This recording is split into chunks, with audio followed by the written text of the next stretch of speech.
Selamat Sebelumnya, sore. saya mau terima kasih dulu untuk waktunya.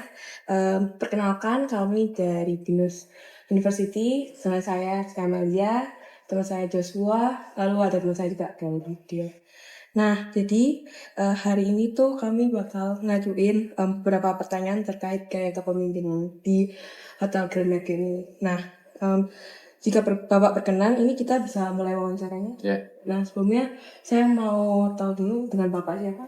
saya Sugita Adi Sebagai selaku Cluster General Manager untuk Grand Mercure Malang Milama dan juga Mercure Surabaya Grand Mirama. Oke. Jadi ada 2 hotel. Baik Pak, ini mungkin bakal saya langsung tanyakan dari latar belakang untuk Grand Mercure ini.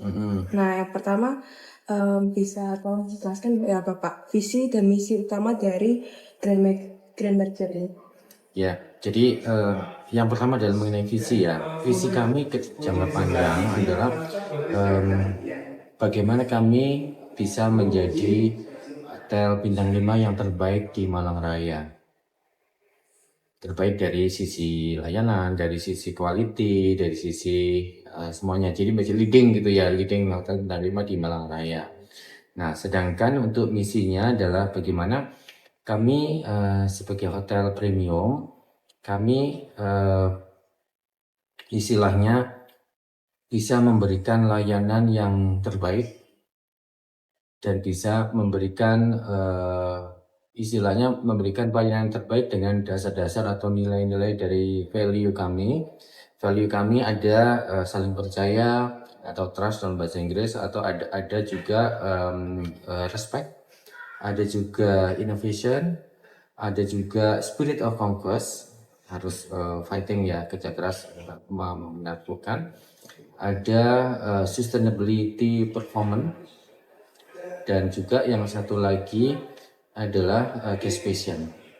Itu berlandaskan nilai-nilai ini, dan juga dalam jangka waktu yang bersamaan juga bagaimana kami bisa memberikan rasa kepuasan, atau misalnya apa yang menjadi goal dari pemilik, manajemen company, dan juga karyawan juga bisa terpenuhi. Oke, baik Bapak. Mungkin selanjutnya saya mau tanya tentang struktur organisasi di perusahaan Grand Mercure ini bagaimana? Lalu siapa aja yang termasuk dalam jajaran manajemen utamanya? Ya, struktur manajemennya atau organisasi chart memang saya berada paling atas. Jadi saya berada paling atas, terus ada 2 asisten saya, satu asisten di Surabaya, unit Surabaya, satu unit Malang. Nah, unit Malang ada asisten saya, posisinya namanya Operation Manager. Habis itu di bawahnya ada kepala bagian, yang mulai bagian dari teknis, bagian accounting, bagian dari security, bagian dari room division, chef, FB service, engineering, sales marketing, departemen mana lagi ya, revenue, semuanya ada bagian, ada kepala. Jadi di bawahnya itu. Baru di bawahnya ada sub-subnya, ada wakil-wakil. Nah, wakil ke atas itu juga menjadi istilahnya layer pertama ya. Jadi ada head of department, baru ada asistennya. Bawahnya baru ada supervisor atau middle management, dan sampai ke bawah. Yang main ada ini adalah middle management tadi sampai ke atasnya. Baik Bapak, mungkin saya lanjutnya bakal tanya lingkup bisnis, lingkup untuk Grand Mercure ini tuh yang dijalanin buat target pelanggannya, terus pasarnya tuh siapa aja? Ya, kalau dibilang lingkup bisnis yang dijalankan memang pasti industri jasa ya. Industri jasa, jasa perhotelan, jasa akomodasi. Ya, kalau terus dibilang di sini produknya pastinya adalah satu, ada produk akomodasi kamar untuk menginap, ada makanan dan minuman. Ini yang 2 yang major. Baru ada ini yang namanya minor departemen. Minor departemen ini terdiri dari ada laundry, ada guest activities, dan juga yang lain-lain. Jadi ada 3 kelompok tadi secara produk yang kita jual. Dan targetnya siapa? Ya targetnya ada segmen yang sifatnya segmen korporasi, travel agent, pemerintahan, nanti korporasinya cukup banyak lagi. Ada juga segmen-segmen sub-subnya ya, ada sub religi, ada sub asosiasi, misalnya perhimpunan, olahraga, properti, dan lain sebagainya. Jadi karena hotel ini besar, jadi memang segmennya kita bagi sampai mendetil gitu. Nanti bisa satu orang ini menghandle 2 atau 3 segmen tergantung dari besar kecilnya mereka berproduksi. Ya. Baik Pak, untuk selanjutnya strategi apa yang digunakan perusahaan Grand Mercure ini untuk bertahan dan berkembang di tengah persaingan bisnis saat ini? Ya, strateginya apa? Pastinya adalah, pasti ya orang umum bilang adalah strategi sales and marketing gitu ya. Secara ini pasti di situ gitu ya. Tapi banyak hal yang kita lakukan. Ya pasti sales marketing, sales pertama adalah nomor 1. Yang kedua adalah marketing. Karena sales dan marketing kita bedakan. Marketing sales adalah yang direct selling. Direct menjual dengan membawa tool yang dibuat oleh marketing. Marketing juga di luar dari menyediakan untuk tool penjualan juga lakukan kegiatan-kegiatan marketing communication. Misalnya mempublish sebagai desain grafis, itu bagian dari marketing di sini. Terus juga desain grafis, terus ada digital marketing, CSR, humas dan sebagainya ada di sana. Jadi kegiatan tidak melulu jualan, di sini juga bisa melakukan kegiatan CSR, partnership dan lain sebagainya. Jadi kalau dibilang ini strateginya semua berjalan. Tapi kalau dibilang secara garis satu kalimat yang jelas adalah kami menggunakan istilahnya adalah power of silaturahim. Apa yang dimaksud power of silaturahim? Ya, dari semua kegiatan tadi kita berkomunikasi dengan semua pihak, semua segmen ya. Bahkan juga dengan UMKM, dengan siapapun yang ada lingkungan sini sesuai dengan core bisnis kami untuk bisa nama kita ini jalan terus. Jadi orang memerlukan kita, perlu bantuan kita, tinggal kontak kita. Jadi cepat. Hingga kebutuhan-kebutuhan yang akan diperlukan untuk yang fasilitas seperti di sini cepat bisa ditangani. Nah mungkin selanjutnya saya mau tanya lagi buat cara perusahaan buat menyesuaikan diri sama tren digitalisasi dan sustainability saat ini. Bagaimana cara beradaptasi ya, adaptasi dengan kondisi ini ya. Pastinya kondisi ada dan kita akan mengikuti. Kita ikut menjalani mana yang cocok dengan industri kita. Kalau dibilang di sini menyesuaikan diri. Kalau tren misalnya, ada tren pasar. Market kita selama ini sekarang perlu apa? Misalnya contoh, market kita sekarang itu kalau meeting tuh sering yang perlu yang hybrid misalnya gitu ya. Bahkan stay di sini pun juga kadang meeting, kadang kerja. Makanya kita lengkapi dengan internet yang memadai, kapasitas internet yang memadai, mudah untuk digunakan, mungkin kabelnya, colokannya lah, dan sebagainya, dengan kapasitas Mbps yang sesuai dengan yang akan distandarisasikan. Atau misalnya ada yang perlu lebih karena dia long stay, kita kasih tambahan. Jadi dengan teknologi yang bagus sehingga tamu ini juga terpenuhi kebutuhannya di sini. Itu contoh misalnya kalau tinggal di kamar ya. Terus juga ada YouTube-nya, TV-nya juga pakai smart TV. Jadi bisa sama YouTube, nonton film, atau nonton mungkin cari referensi tamu-tamu, kebutuhannya bisa terpenuhi dari sisi digital, ya. Itu kalau di kamar misal. Terus kalau di ruang pertemuan, ya pasti ada sekarang udah pakai LED, teknologi LED, pakai teknologi yang sistem hybrid tadi misalnya.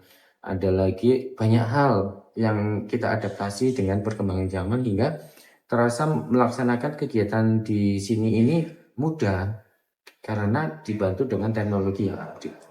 Ya, itu contoh-contoh yang saya berikan. Termasuk juga misalnya teknologi ini, misalnya sekarang anak-anak misalnya ya, anak-anak misalnya perlu nonton TV, misalnya gitu, perlu movie lah, movie room gitu ya. Kita buatkan movie room dengan pasti film-film referensi-referensi dari entah Google dari mana gitu ya. Kan banyak hal nih sekarang, nggak seperti dulu harus pakai piringan gede misalnya gitu. Sekarang udah enggak, ya TV-nya lebih gede lagi dan sebagainya.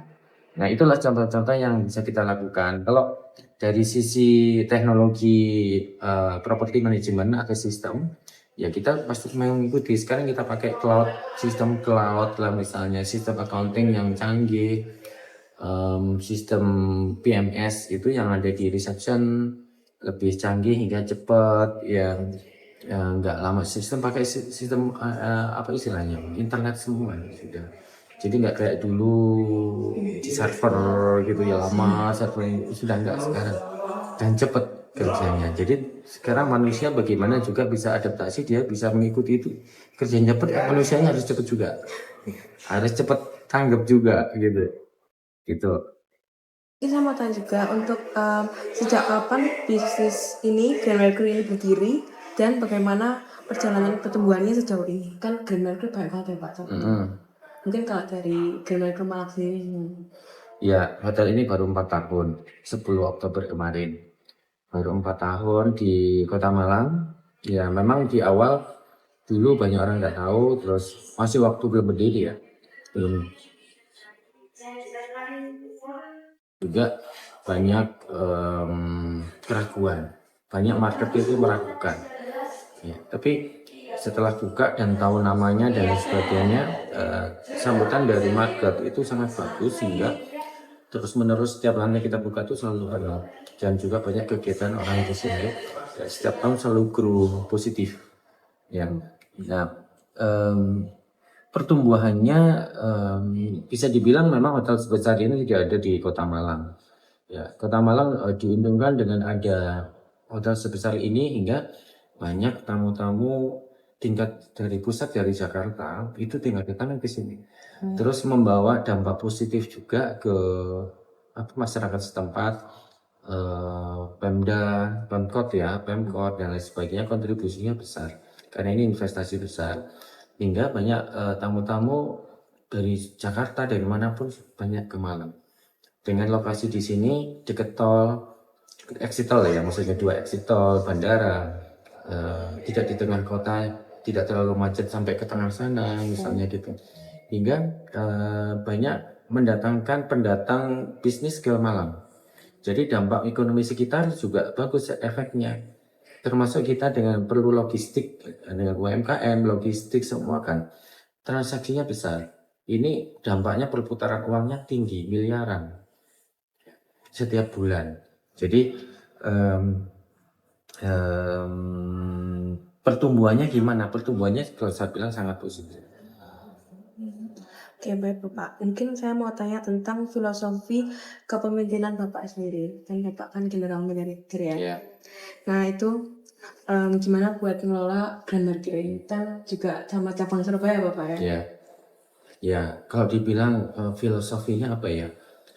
Filosofinya seperti yang saya sampaikan tadi di depan adalah selalu bagaimana menjaga silaturahim yang baik dengan semua kalangan.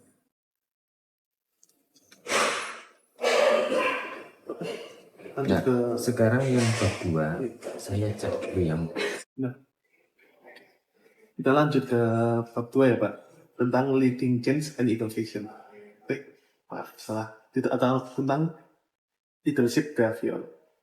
Kita mulai ke yang pertama, communicating and appealing vision.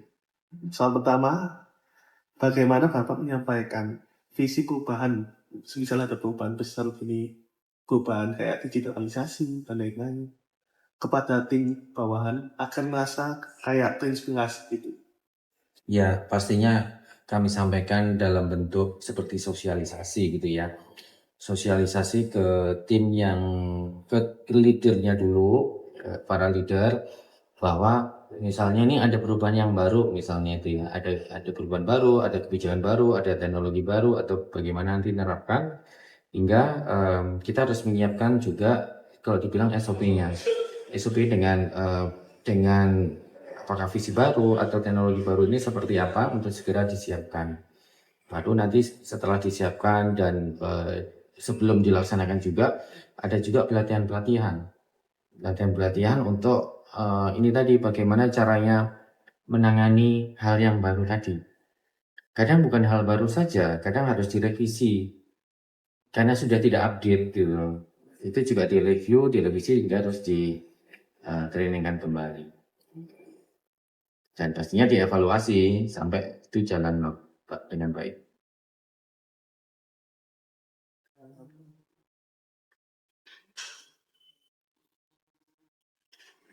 Oh, lanjut ke yang B ya Pak, yaitu proposing specific change atau kayak propose apa menuju ke specific things. Kita langsung ke soalnya aja ya.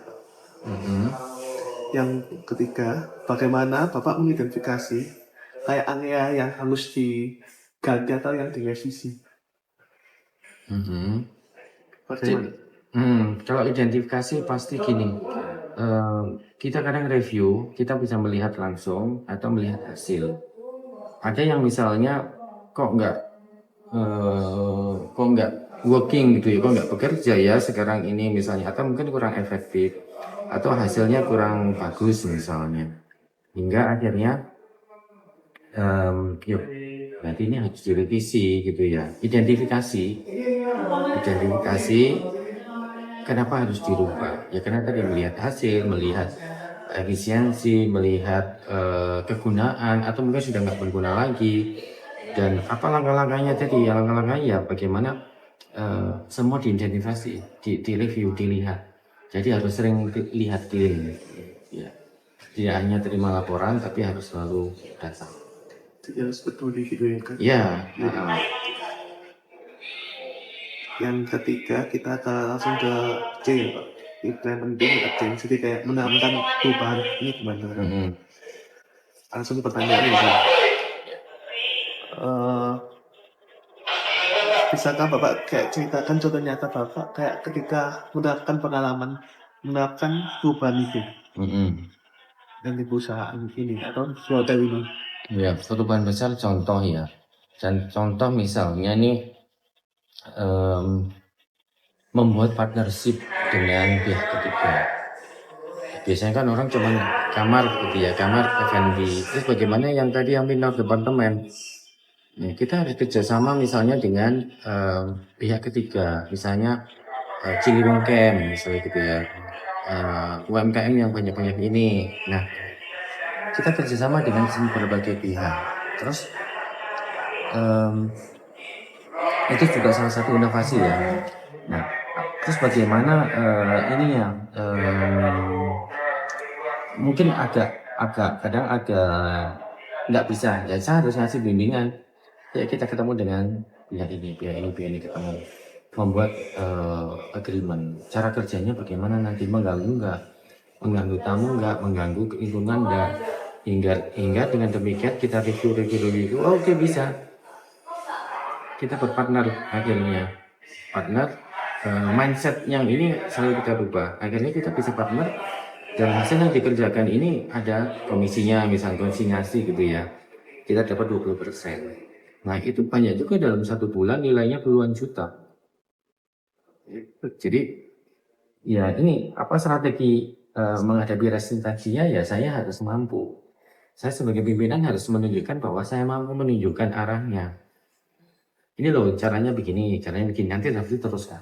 Kita monitoring, teruskan hingga menghasilkan, hingga sampai tujuan tadi apa? Tujuan adalah menambah pendapatan, omset. Ya bertambah omsetnya. Ada datanya setiap hari.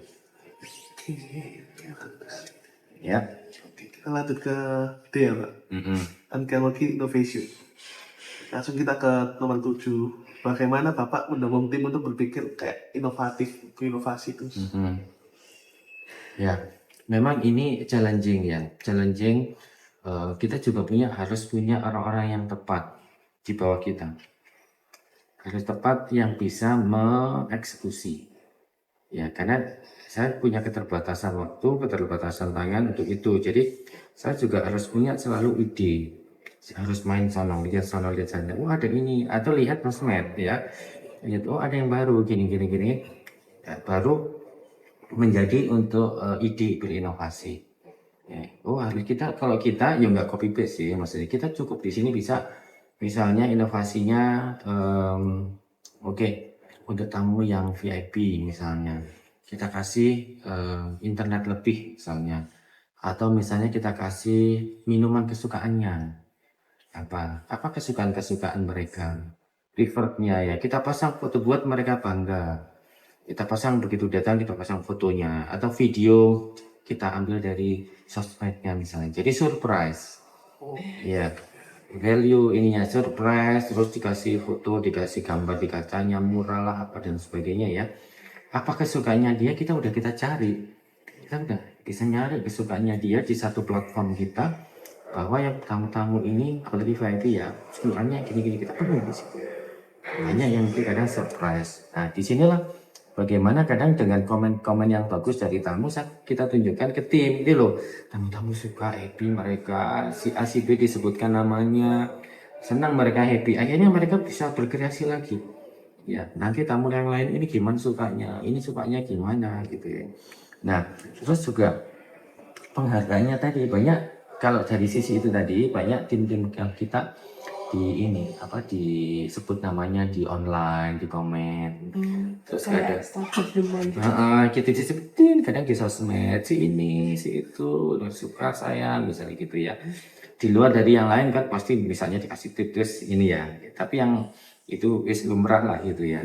Tapi kalau misalnya dikasih surat ya, apalagi online terbuka kita pasang di mading sana, terus nanti kita kasih juga kita kasih kalau misalnya ada acara-acara staff itu ada yang misalnya jadi employee of the month, employee of the quarter, employee of the year lah dan lain sebagainya, itu kita panggil nanti di ke depan, kasih award, kasih ini kasih itu, juga kasih juga dari sisi career development ke depannya, masukkan program ini. Jadi buat semakin nyaman gitu ya. Dia juga suka karena kan banyak kadang ya kebutuhan manusia adalah pengakuan ya, tidak berupa uang sih tapi pengakuan. Kadang saya ajak foto aja sudah seneng loh, saya ajak foto di lobby, oh terima kasih si A ini. Kalau melihat di DP saya kemarin saya mengupload di ini WA apa sih, WA status ya, misalnya ada beberapa orang di depan situ yang sebelumnya dari gardener terus ke public area, sekarang jadi bell driver atau bellboy yang di depan. Jadi gardener dulu yang matang-matang rumput-rumput, tapi dia punya SIM A. Begitu kita coba dandani jadi yang baju merah itu, oh cocok dia, bagus. Terus ada yang dari dulu dari bellboy hingga jadi reception, ada yang sampai jadi supervisor, dia masuk lolos program talent development tingkat Asia ada. Di sini kadang saja foto pasang di ini menang mereka kan itu bentuk pengakuan memang itu. Terus akhirnya sama HRD diminta foto itu di post di LinkedIn-nya hotel karena itu bentuk employee branding sebenarnya. Itu salah satu ini ya, masih banyak lagi yang lain, cuma contoh-contoh aja. Tentang decision making and empowerment. Nah, yang pertama itu decision quality. Saya mau tanya nih, gimana proses Bapak dalam mengambil keputusan penting buat di manajemen operasional Grand Burger ini? Terus faktor-faktor untuk pertimbangannya itu apa? Ya, kadang memang ini challenging ya untuk memutuskan. Tapi memutuskan dasarnya apa? Dasarnya adalah pasti karena apakah ada dampak signifikan dengan secara bisnis komersial. Yang kedua, ya secara material ya atau secara uang misalnya. Ada yang juga tidak berupa uang, misalnya berupa integritas. Semua apa yang dibilangnya tidak nyata gitu ya. Berupa kegiatan sosial misalnya, itu kan itu tidak nyata. Tapi membawa image marketing naik misalnya ya. atau case comment jadinya bagus misalnya. Atau bisa juga contoh nih, hari ini saya barusan sebelum ke sini saya ditanya, apakah kita akan register dengan pihak ketiga yang pasti ada komisinya, ada tambahan ini. Jadi kalau kamu booking lewat channel dia ini, nanti pasti ada komisinya. Kita bayar komisi, bayar ini. Saya tanya, apakah okupansi tidak setiap hari 100%? Itu kan nggak selalu 100% ya. Kalau 100% ya nanti channelnya di-close saja gitu kan bisa di-manage. Ya kalau lagi nggak 100% dibuka gitu kan gitu. Ada manajemennya. Terus daripada rate ada lagi yang rate yang lebih rendah lagi dibuka, mendingan ini bisa diambil karena bisa di-manage. Nah sekarang kesimpulannya apa? Ambil apa tidak? Ya, mestinya diambil karena profitnya masih ada rate jenis rate yang itu lebih rendah lagi, kecil. Daripada kita buka itu mau kita buka ini. Nah itu kan akhirnya diputuskan register saja karena bisa di-manage. Nah ini kan istilahnya keputusan itu diambil karena apa? Faktor secara financial, faktor secara reputasi, faktor secara itu tadi untung ruginya berapa nyatanya bisa kita hitung ini. Terus juga banyak hal yang lain, apakah berdampak sosial, berdampak masyarakat sekitar ini kita bagus dan sebagainya. Hingga apa yang dibilang pertimbangannya bagaimana? Pertimbangan strategis yaitu beberapa hal yang itu perlu dicek hingga diambil apa enggak. Oke, baik. Nah, selanjutnya saya mau tanya untuk decision acceptance. Jadi gimana cara Bapak buat mastiin keputusan yang diambil itu dapat diterima oleh seluruh tim atau stakeholder yang ada di Dream Mercury ini? Iya, memang kadang saya coba tes ombak. Iya, kadang coba tes ombak atau mungkin coba melihat situasi bagaimana sih kalau ini diputuskan. Contoh misalnya untuk mempromosikan seseorang. Nah, kalau saya promosi si A ini ke posisi ini, kira-kira di-reject nggak sama sekeliling misalnya. Saya sudah melihat pertimbangan ini dari jauh-jauh hari. Dengan saya kasih delegasi, dengan saya kasih ini, kira-kira masuk nggak? Dan dia sendiri bisa nggak bisa menjalankan itu? Kalau lo mulus, saya definitkan nanti. Itu kalau sistem promosi yang saya lakukan ya. Nanti ada lagi yang lain. Yang lain misalnya ada yang keputusan itu cepat, ada yang harus perlu waktu tadi. Kalau cepat ya memang karena emergency. Kayak tadi yang cepat, yang sebelumnya itu cepat saat itu juga harus putuskan. Nah, tapi kalau yang promosi kadang saya perlu waktu untuk tes ombak tadi. Nah, selanjutnya apakah Bapak itu juga melibatkan tim dalam proses pengambilan keputusan tersebut? Kalau misalnya iya, gimana caranya? Ya, pastinya. Jadi ada beberapa tim yang, apakah tim ini yang bisa dibilang executive committee, atau dibilang tim ini adalah tim inti, atau tim revenue, kadang ada tim eksekutif misalnya. Itu saya libatkan untuk, ini ada begini, menurut kalian bagaimana? Atau mereka saya undang, apa menurut kalian yang harus kita lakukan? Jadi ada yang beberapa sistem ya, ada sistem yang demokratik, ada yang secara saya punya ide bagaimana menurut kalian, atau kalian punya saran apa. Tapi tetap saya sebagai leader harus memastikan ini bisa kita ambil keputusan atau tidak, atau harus dipending. Ya, melihat konsekuensinya, efektif tidaknya, dan lain sebagainya. Baik. Nah, mungkin selanjutnya yang ketiga itu saya mau tanya tentang satisfaction with the decision process. Ya, nomor 5 ini gimana Bapak menilai kepuasan tim terhadap keputusan yang telah dibuat? Ya, memang namanya kepuasan itu ya jarang sih 100% satisfy ya. Yeah. Tapi biasanya banyak juga ada sifat dasar manusia yang itu harus dipenuhi. Kalau tingkat dasar kesejahteraan ini terpenuhi, biasanya lebih mudah. Tapi kalau tingkat kesejahteraan ini belum terpenuhi, itu akan sulit. ada aja ini itu dan sebagainya, lebih mudah. Jadi dasar pertama adalah bagaimana bisnis ini bagus. Berikutnya akan mengikuti, itu kunci utamanya. Jadi hingga kalau kita membuat keputusan, banyak keputusan, terutama keputusan yang bagus lah ya, atau mungkin challenging, bahkan challenging, mereka bisa ikut. Tapi rata-rata selama ini, apalagi di sini rata-rata mayoritas mereka satisfy ikut. Ya pasti dengan pertimbangan-pertimbangan tadi ya. Nah, apa langkah yang diambil jika ternyata keputusan tersebut itu nggak berjalan sesuai rencananya? Ya, pasti kita review kembali. Kita review kembali, kita panggil lagi, bagaimana menurut kalian ini dengan sudah kita putuskan misalnya ini hasilnya belum sesuai dengan target. Apakah kita review kembali untuk tetap jalan atau diganti dengan planning yang lain, misalnya gitu. Oke, baik. Nah, selanjutnya yang keempat saya mau tanya tentang bagian development of participant skills. Nah, yang nomor 7 ini gimana cara Bapak buat mengembangkan kemampuan karyawan agar dapat berpartisipasi aktif dalam proses pengambilan keputusan?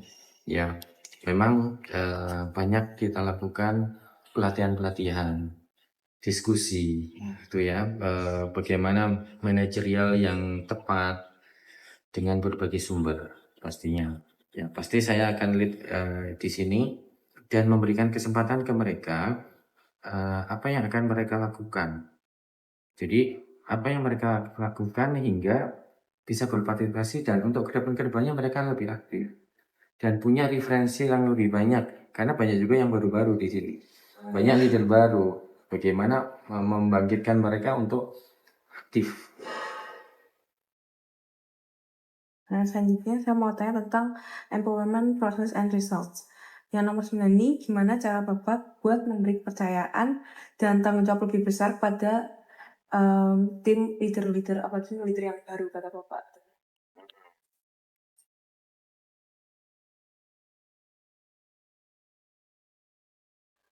Ya. Bapak buat memberi kepercayaan dan tanggung jawab yang lebih besar pada tim empowerment atau leader. Ya. Tapi khususnya leader-leader apa? Ya, memang orang-orang yang punya potensi talent yang bagus itu kadang mereka harus jadi PLD. PLD itu apa ya? Kayak pengemban sementara gitu. Jadi pengemban posisi sementara. Jadi di situ dia bisa belajar untuk mengemban posisi yang baru itu atau atasnya. Tapi dengan cara saya kasih memo delegasi atau in mission untuk melakukan itu. Jadi valid gitu ya, tidak cuma ngomong. Jadi dia punya power untuk melakukan misalnya sebagai front office manager. Power untuk melakukan manajemen dengan memo yang saya berikan. Tapi itu atasnya, nggak lompatnya nggak jauh ya, pasti cuma atasnya satu langkah saja. Hingga mereka bisa dilegitimasi, bisa diakui sama teman-temannya. Gitu. Nah, mungkin saya mau tanya, bisa diceritain hasil nyata dari pemberdayaan tersebut terhadap kinerja tim sama perusahaan? Ya, jadi contoh ini asisten saya yang sekarang ini juga hasil dari program ini. Program dari ini hingga sekarang jadi asisten saya. Orang ini dulu 2013 waktu di Surabaya itu masih casual. Masih casual itu belum pegawai kontrak. Tapi dalam jangka waktu sekarang, berarti 2013 sampai sekarang berapa tahun? 12 ya? 12 tahun bisa jadi asisten saya. Tapi memang dia banyak tidak kemana-mana. Sekali keluar habis itu masuk lagi. Ini contoh. Tapi yang contoh yang lain banyak. Ada yang sudah jadi GM, ada yang sudah jadi asisten dan lain sebagainya. Contoh nyata dari satu yang udah dan selebihnya di sini masih banyak. Mungkin yang leading Jensen Innovation bisa diambil sama Joshua.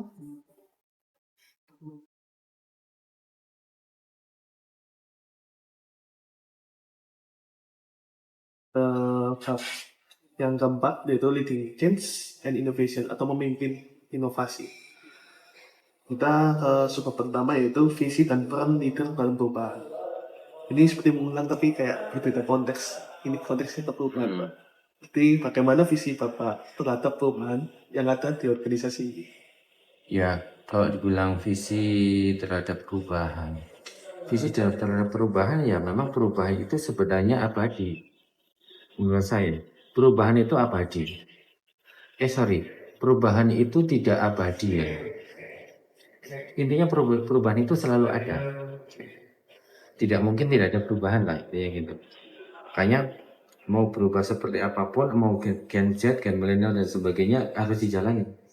Pasti ada perubahan. Teknologi dari teknologi 1.0 sampai 5.0 ya kan tetap aja berjalan. Ya, ya dinikmati aja perjalanan itu, perjalanan perubahan itu. Dinikmati. Hmm. Jadi kita lanjut ke pertanyaan kedua ya, Pak. Apa peran Bapak sebagai pemimpin yang memastikan perubahan ini berjalan dengan efektif?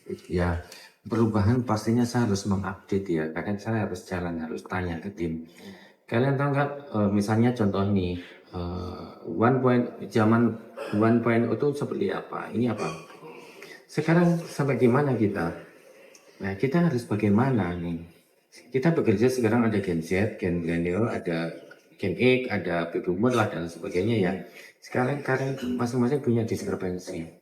Tapi bagaimana ini bisa tetap jalan perubahan apa dengan orang-orang ini dengan berbagai diskrepensi ini tetap bisa berjalan? Ya harus dialog, harus komunikasi, diskusi, harus mengurangi mungkin punya ego masing-masing, bagaimana beradaptasi dan harus menyadari intinya gitu. Kalau nggak menyadari ya nggak akan nyambung. Satu. Mm-mm. Berarti kita lanjut ke B ya. Ya. Proses dan strategi mengelola perubahan. Nomor 3, apa strategi utama Bapak dalam mengelola perubahan di hotel ini? Iya, pastinya saya selalu kalau bilang bisa mengosongkan pikiran ya. Kalau menganggap istinya gini, kalau kita menganggap selalu pintar, itu nggak ada habisnya. Kalau selalu pintar berarti mau ada perubahan ini berarti nggak bisa, karena dia merasa sudah itu udah puncak. Ya, membuat berapapun harusnya harus open mind. Dikosongi dulu pikirannya, jangan selalu pintar sendiri dan sebagainya. Ya, saya sampaikan ke tim saya bahwa banyak juga teman-teman saya dulu bilang kenapa sih udah jadi GM kok masuk kuliah gitu ya. Jadi saya kuliah menyelesaikan S1 itu saya udah selesai. Jadi kayak GM dulu tuh diploma 2 pendidikan terakhir dan pendidikan luar negeri tapi long distance course jarak jauh. Kalau dulu manual, sekarang online. Itu zaman masih manual dulu. Dikirim ibu saya dekat dengan Amerika waktu saya di Pulau Bintan dekatnya Singapura. Jadi bukunya dikirim ke kantor Singapura, disegerakan ke Pulau Bintan, Batam lah, dekat Batam. Dikirimkan bukunya, sampai sekarang bukunya masih ada. Nanti kalau tes ya, itu pakai pensil itu, efek, kirim pakai efek. Itu, ya begitulah ininya. Baru saya udah 20 tahun bekerja, saya pindah ke Surabaya. Saya menyelesaikan diploma hotelan. Habis itu S2, menyelesaikan S2 selesai. Menyelesaikan S3 selesai setahun yang lalu. Jadi kadang teman saya bilang, kenapa udah jadi GM kok di kuliah ini? Ya enggak apa-apa. Kan kita juga perlu tahu ternyata pelajaran S3 itu lebih mendetail dan lebih jeli secara manajemen, karena saya ngambil manajemen ya, ilmu manajemen. Jadi masih ada, bahkan dengan begitu saya bisa sharing ke tim saya bahwa sekarang tim saya banyak terinspirasi. Di sini ini ada berapa orang ya, 30 orang 35 orang pada mengambil program RPL untuk menyelesaikan S1. Yang 2 orang mau lulus. Ini yang baru semester ini ya. Yang 2 orang sudah tahun lalu dan sudah mau wisuda besok tanggal hari Sabtu. Dan bahkan mereka berdua sudah melanjutkan jenjang S2. Di yang tim Surabaya juga ada Berapa ya, 10 orang juga kuliah melanjutkan S1, yang S2 1 orang. Jadi setelah saya kemarin lulus S3, banyak menginspirasi banyak orang akhirnya yang dulu mungkin nggak kesampaian, yang dulu SMA atau SMK udah cari kerja dan dapat kerja, sekarang dia sudah bekerja, udah menghasilkan, udah mandiri dan sekarang baru kuliah. Nah, ini banyak menginspirasi dan juga teman-teman perhotelan banyak itu juga sekarang banyak kuliah. Kenapa?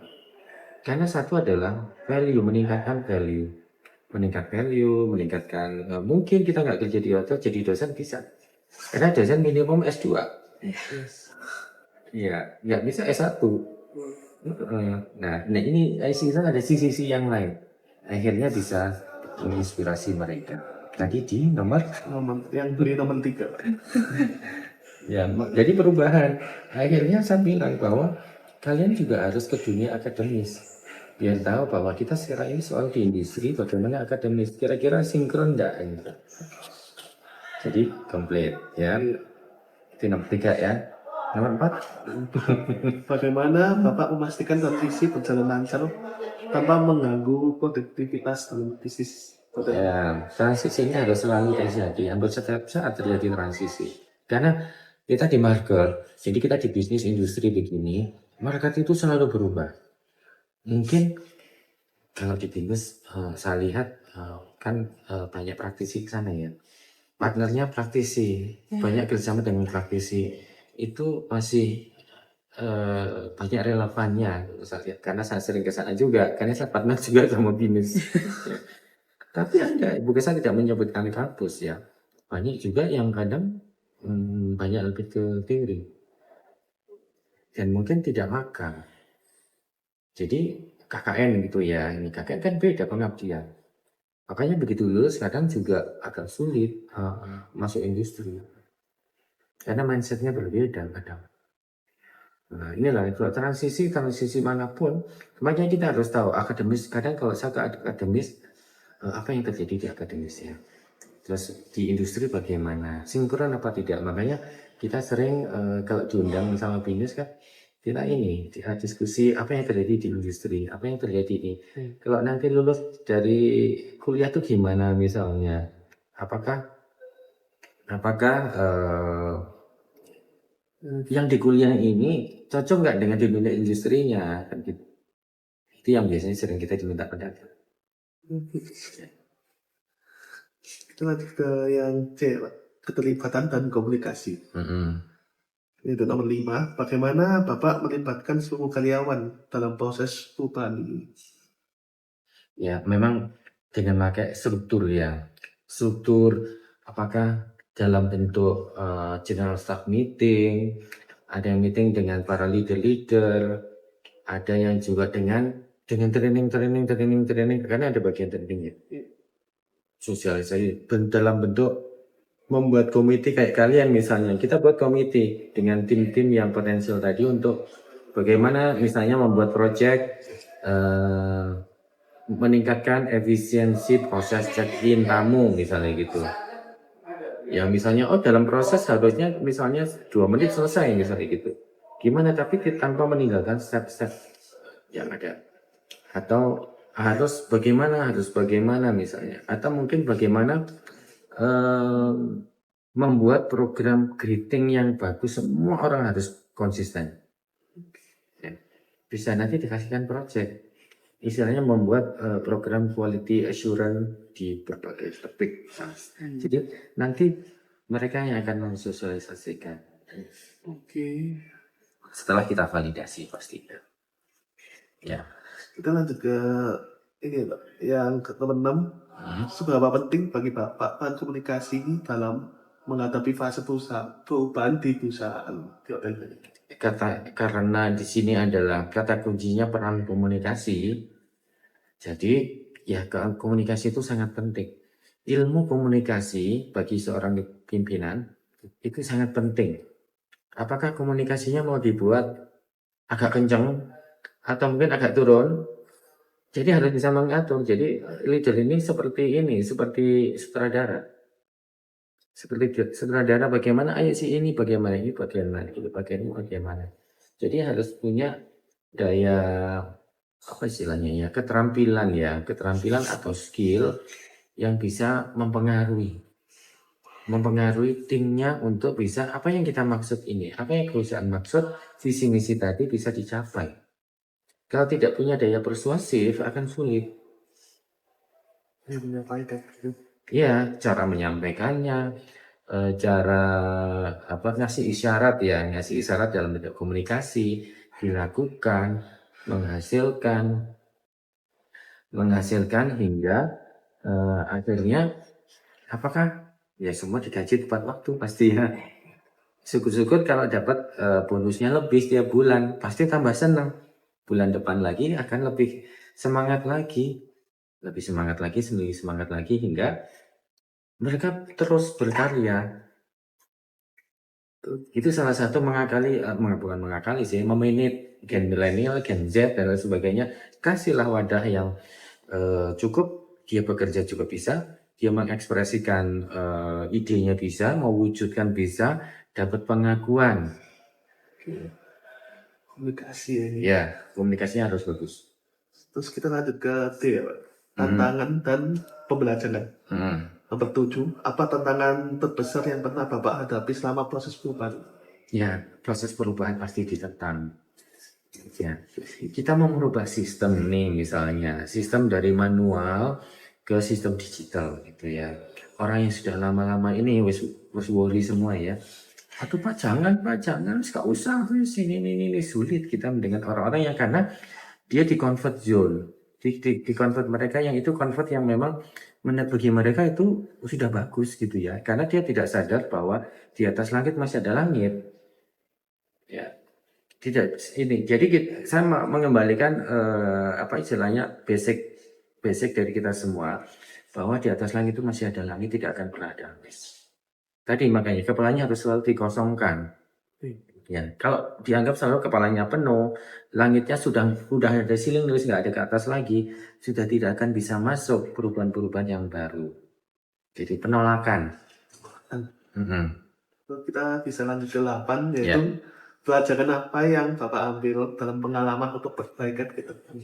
Ya, pastinya kita harus sadar bahwa kita berada di tengah banyak orang, kita tidak bisa melakukan sendiri karena kita bekerja di tim.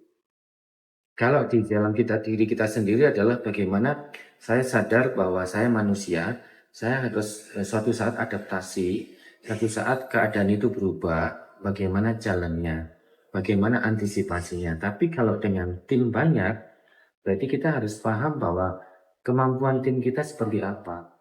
Kita harus mengenali adaptasi yang ada di sekitar kita yang akan terlibat itu seperti apa. Saya kira-kira suatu saat akan berubah, mereka kira-kira support nggak ya? Kita harus paham itu. Terus harus sudah punya referensi, jaga-jaga kalau misalnya ada perubahan terjadi harus bagaimana. Kira-kira lewat jalur mana gitu. Siapa yang harus kita ajak? Ya. Kita lanjut ke bab 5. Bapaknya mau langsung lanjut bab 5? Boleh. Dan ada reward, career development, salah satunya ini posisinya adalah lebih bisa manajer. Dia ikut ya. Padahal ini yang saya bicarakan ya hampir setiap hari dari kemarin. Dari kemarin sebenarnya saya membicarakan topik ini. Tapi dengan internal, saya jadi dosen internal. Ada pelatihan untuk career development. Jadi misalnya mengenai the power of habit. Kan ini kan ada perubahan dong. Sama di sini. Terus bagaimana jalan leader-leader baru ini, leader-leader yang masih muda-muda, kan mereka hanya question mark gitu kan ya, belum pernah mengalami perjalanan itu, menghadapi dengan leader yang sudah perjalanannya jauh, pasti diskrepansi hingga terjadi hal-hal yang kadang harus dibuat dialog. Sekarang yang 5. Oke. Di bab 5 kita bahas tentang strategi leadership yang pertama itu ada visi dan arah strateginya. Jadi bagaimana Bapak menentukan arah strategis jangka panjang bagi perusahaan Mercury ini. Terus visi jangka panjangnya perusahaan ini dalam 5 sampai 10 tahun ke depan itu bagaimana? Ya, kalau dibilang menentukan arah strategis jangka panjang, memang kita harus paham bahwa perusahaan ini kira-kira umurnya berapa lama ya gitu ya. Ya, perusahaan yang ini kan pasti long term ya, bisa bertahun-tahun, mungkin melebihi umur manusia. Ya, berarti kalau dibilang jangka panjang, tadi saya sampaikan visinya bagaimana. Kenapa waktu hotel awal ini berdiri kita membuat visi bahwa hotel ini harus menjadi hotel terbaik bintang 5 di Malang Raya. Itu jangka panjang. Kenapa? Ya karena kita tidak melihat hotel-hotel yang lain ada. Satu. Terus kedua, ini adalah brand premium. Dan juga walaupun waktu itu juga sebenarnya akan terjadi setelah 4 tahun seperti ini, kita tidak bisa bayangkan. Tapi kita coba bagaimana jangka panjang ini, pokoknya hotel ini the best. Dengan kata-kata ya panjang itu ada sih sama kita di kantor gede masih ada tulisannya. Terus jangka panjang sampai 5-10 tahun ke depan itu tadi sama jangka panjang seperti di atas ya, karena visi misi ini sampai sekarang kita belum ketemu.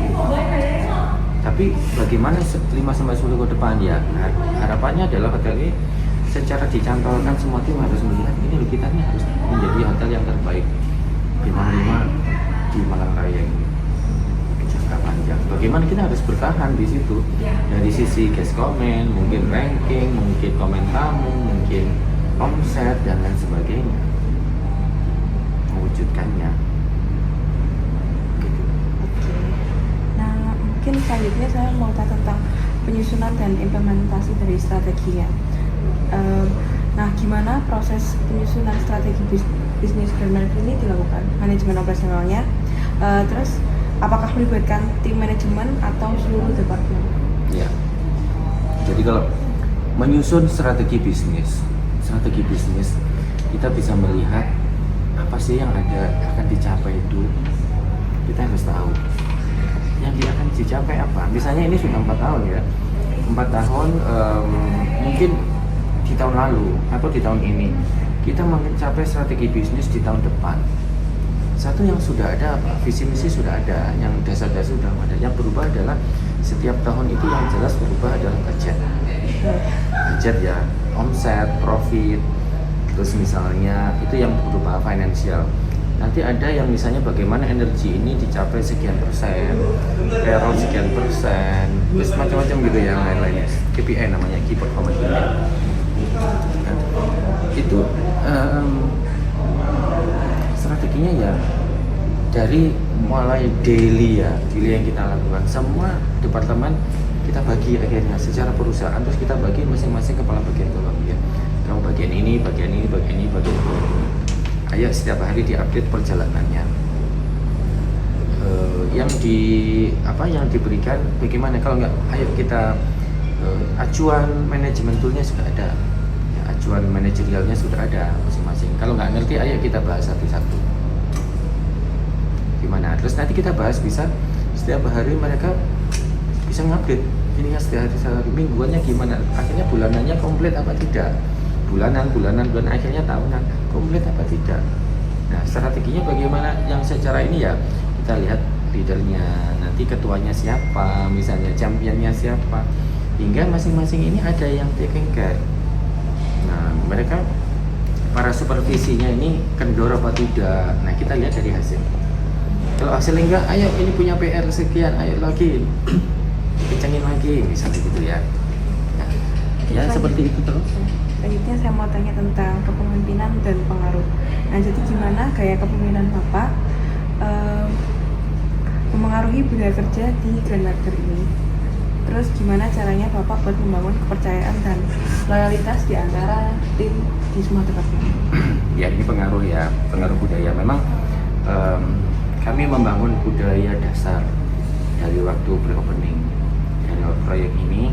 Budaya dasar kami mengacu dari visi dan misi, semangat dari hotel ini, hingga masing-masing yang masuk ini kita sudah ini sosialisasi yang seperti di awal tadi. Kita sosialisasi dalam bentuk begini, dalam bentuk menyanyi mars lah, dalam bentuk ini kegiatan-kegiatan dan sebagainya. Dan pengaruhnya apa? Mempengaruhinya adalah dengan persuasif ya. Persuasif bagaimana si A, si B, C ini harus cocok dengan visi-visi yang ada di hotel ini. Kita monitoring, saya akan monitoring bagaimana masing-masing ini. Tidak hanya monitoring itu cuma berhadapan gini, banyak indikatornya bisa lewat komen tamu, mystery guest, lewat mungkin monitoring dengan tim-tim yang lain, hingga pengaruh ini berasa kuat. Kalau misalnya agak kurang melenceng, apa yang harus kita lakukan? Saya lakukan misalnya, ayo misalnya dikasih apakah coach gitu ya, apakah dikasih diajak bicara, misalnya ada semacam kita punya makan siang bersama atau cafe break bersama sama saya baru kapan ya, kemarin 3 hari berturut-turut dengan anak magang ya, magang juga gitu, diajak ngobrol, dialog, magang yang level SMK, magang yang level S1 ada, terus dengan karyawan yang level bawah, ada karyawan yang level manajerial juga beda. Nanti juga kita kasih di situ input, pelatihan, sharing dan sebagainya, hingga mereka merasa bonding, mereka merasa direspect, bahwa mereka selalu dibimbing. Nah disinilah bondingnya untuk mempengaruhi hingga mereka bisa stay dan mereka bisa loyal, karena hal-hal dasar kita penuhi. Tidak hanya berupa uang, tapi berupa pengakuan sifat dasar manusia. Oke, baik. Mungkin selanjutnya saya mau tanya tentang adaptasi dan inovasi yang strategis. Jadi gimana perusahaan menyesuaikan strategi dengan perubahan pasar dan teknologi terbaru? Jadi bisa nggak Bapak kasih contohnya gitu? Ya, strategi yang menyesuaikan dengan teknologi baru ya. Contoh teknologi barunya adalah sekarang ini sosmed itu berkembang pesat gitu ya, berkembang pesat, terus juga banyak kita pun banyak melihat dari sana referensi ya. Bagaimana kita juga ikut serta dalam teknologi seperti itu ya, dengan cara yang positif dan pastinya legal. Ya, ikut aktif lah, misalnya kita masuk ke channel itu, misalnya melaksanakan digital marketing. Tidak hanya marketing yang sifatnya komersial, tapi secara sosial. Contohnya di LinkedIn. Kalau di LinkedIn, kita bisa melakukan employee branding. Jadi apa kegiatan karyawan yang resmi, kita bisa posting di sana, bahwa orang di luar jangan bicara saja, wah kalau di karyawan itu menakutkan, soalnya harus banyak bahasa Inggris, banyak tamu yang bule-bule gitu ya. Terus kerjanya itu keras gitu ya dibanding dengan negara lain. Tapi dengan kita melihat bahwa karyawan kita di sini happy melakukan banyak kegiatan, tampil dan sebagainya, mereka akan tahu. Ini contoh teknologi yang kalau dulu kan nggak ada, dulu LinkedIn nggak ada. Ya. Kalau secara komersial memang banyak, misalnya contoh di IG, di Facebook, atau mungkin channel-channel tautan yang lain. Ini yang kita bisa berjalan seiring dengan teknologi, dengan pakai teknologi AI sekarang. AI misalnya nih, kalau dulu kita pakai promosi itu ada modelnya kan ya. Model ini kadang harus bayar kan, bisa bayar, ada perjanjian tertulis gitu ya, karena nanti akan dipublish hak royalti gitu ya. Sekarang kita bisa pakai AI, gitu kan, kita bisa kayak orang gitu ya, contoh nih misalnya figur saya ini kalau dibuat AI ya mirip saya, tapi bukan saya. Bisa, akhirnya kita nggak perlu buat agreement, nggak perlu bayar. Makanya ada profesi-profesi yang akhirnya dikurangi kan efisiensi. Ini dampak AI, dampak teknologi. Tapi dari sisi kita akhirnya tidak pakai model lagi. Contoh kan. Tapi kan ini dalam konteks munculnya teknologi kan, bukan masalah mengurangi karyawan sih, atau mengurangi tenaga kerja. Dampak dari teknologi gitu ya. Baik, selanjutnya eksekusi dan evaluasi. Jadi gimana Bapak memastikan strategi yang telah dibuat dengan benar-benar dan dijalankan dengan efektif. Nah itu gimana proses evaluasinya dan penyesuaian strategi? Ya, jadi pasti selalu melihat hasil. kan kita tinggal melihat output nih, karena sebelumnya sudah di training, sudah di udah ada training, ada dijalankan, dieksekusi. Nah, sekarang hasilnya gimana nih setorannya? Apakah skor quantity atau skor atau nilainya ini sesuai dengan yang diharapkan? Akan ada objektifnya ya, ada objektif, ada deadline. Sesuai nggak dengan itu? Ya, kalau itu sesuai bahkan melampaui berarti berhasil. Tapi kok ini kok nggak berhasil ya? Jadi harus dicek lagi mana yang tidak bekerja ini. Mesinnya mana yang tidak bekerja? Apakah supervisinya tidak ketat hingga harusnya setiap hari dapat 10 cuma dapat 1 bahkan 0, berarti nggak bekerja. Nah, siapa yang nggak bekerja ini harus direview. Nah, kalau di industri itu sangat cepat kilat. Mungkin beda kalau di akademis mungkin perlu teori gitu ya, perlu ini demokrasinya terlalu banyak misalnya gitu. Kami kalau demokrasinya terlalu banyak kadang wasting time, akhirnya waktunya habis, bahkan uang ibarat pulsa habis terus nih, karena kita harus mengejar, karena waktu tidak bisa kembali.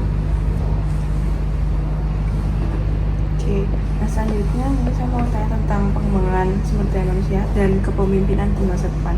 Nah, apa pendekatan Bapak dalam mengembangkan calon pemimpin di perusahaan, dan bagaimana Bapak menyiapkan generasi penerusnya agar mampu melanjutkan visi perusahaan ke depannya? Nah, ini sebenarnya udah saya lakukan setiap hari dan tanpa royalti, tanpa bayar royalti, tanpa bayar manajemen fee. Nah, kalau orang coach itu kan misalnya di media-media pengembangan sumber SDM gitu ya, kursus LPK, sekarang banyak ya LPK, kan pasti bayar ya. Kalau saya gratis, banyak gratis. Jadi apa sih yang dikembangkan di sini? Ya memang kita harus sadar bahwa dulu saya besar itu melalui apa gitu ya, melalui media siapa, melalui campur tangan siapa gitu ya. Kita sudah berada di sekarang berarti bukan berada sekarang, selama karir saya naik, saya juga membawa gerbong saya untuk bisa juga berkembang. Jadi berkembang untuk mengikuti hingga sampai sekarang, apalagi punya power untuk melakukan pengembangan calon pimpinan, karena itu harus berjalan terus ya, apa sih menurut saya salah satu keberhasilan seorang pemimpin tidak hanya diukur dari sisi KPI, dari sisi omset, profit dan sebagainya, tapi nggak salah satu yang bisa tim-tim kita ini bisa ngikuti berkembang seperti kita ngikuti berjalan. Itu adalah salah satu indikator keberhasilan seorang leader. Kalau tidak bisa menciptakan leader, berarti tidak berhasil. Mungkin berhasilnya 60% kali, nggak 95%.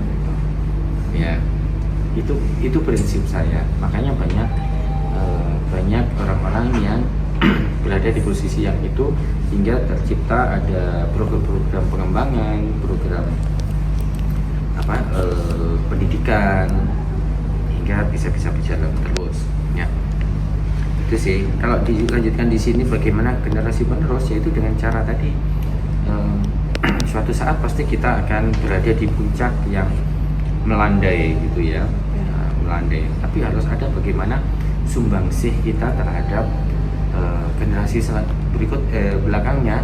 Sumbangsih kita kalau kita sudah di tahap itu, berapa orang istilahnya yang punya kontribusi campur tangan kita hingga bisa mencapai di tahap itu.